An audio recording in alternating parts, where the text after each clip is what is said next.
นี่คือวัดถ้ำผาจันทร์บ้านบึงสาเด้มีพระลายได้วัดถ้ำผาจันทร์มีพระไม่ขยุงพระถ้ำนี่แหละคือพระถ้ำดินองค์เล็กพระหินพระโบราณล่ะนี่พระตะกี้ตะเก่าแล้วพระพุทธเคยเห็นพระท่านที่วัดอ่าง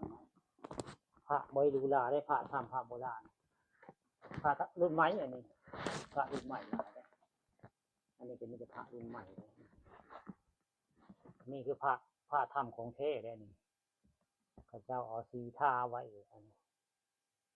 นี่นะพระโบราณพระตะกี้พระถ้ำของแท้เลย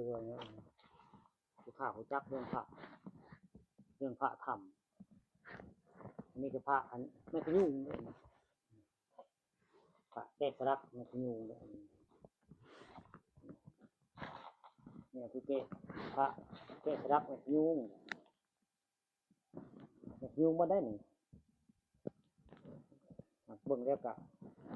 การแกะฝีมือก็ยังเป็นทรงคนพระสมัยใหม่เบิ่งเลยพระไม่ขยุ่งก็มีได้วัดถ้ำผาจันทร์ตอนเช้าวันนี้ผู้ข้าพานุคามพาชมพาเบิ่งพระเบิ่งพึ่งพระเบิ่งเจ้าได้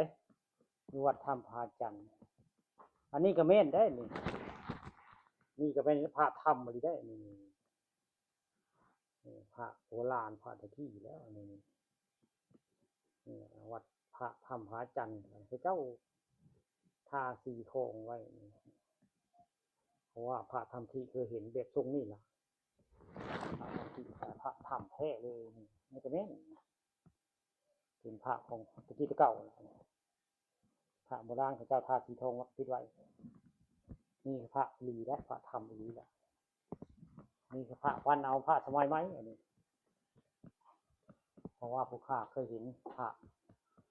ลีหรือพระปลอมพระโบราณที่รู้นะ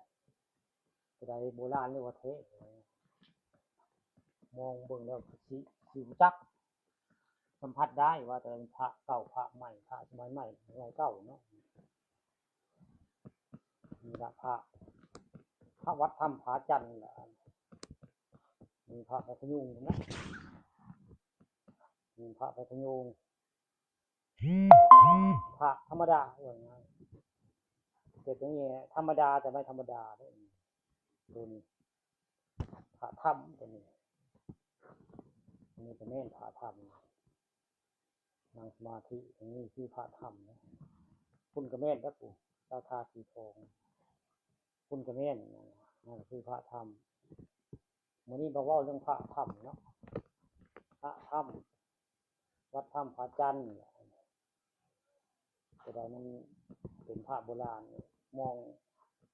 ไปสู่จักรแล้วเป็นพระโบราณนั่นก็เป็นทางต่อและต่อตั้งว่าตอนบ่ายมันมีผู้ข้าพาบึงทำหิวเนี่ยว่าทำผาจันทร์ขับมันจะได้ขับ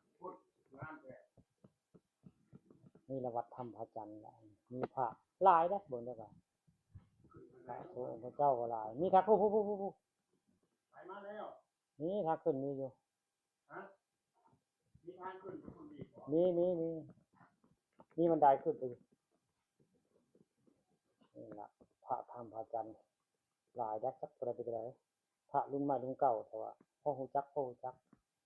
ว่าแต่จะรุ่นเก่าพ่อหูอยู่แล้วแต่เบิ่งแล้วนี่เบิ่งรูปการแล้วสงสัยตัวนี้ก็อาจจะเน้นขึ้นพระตะกี้ตะเก่าเบิ่งแล้ว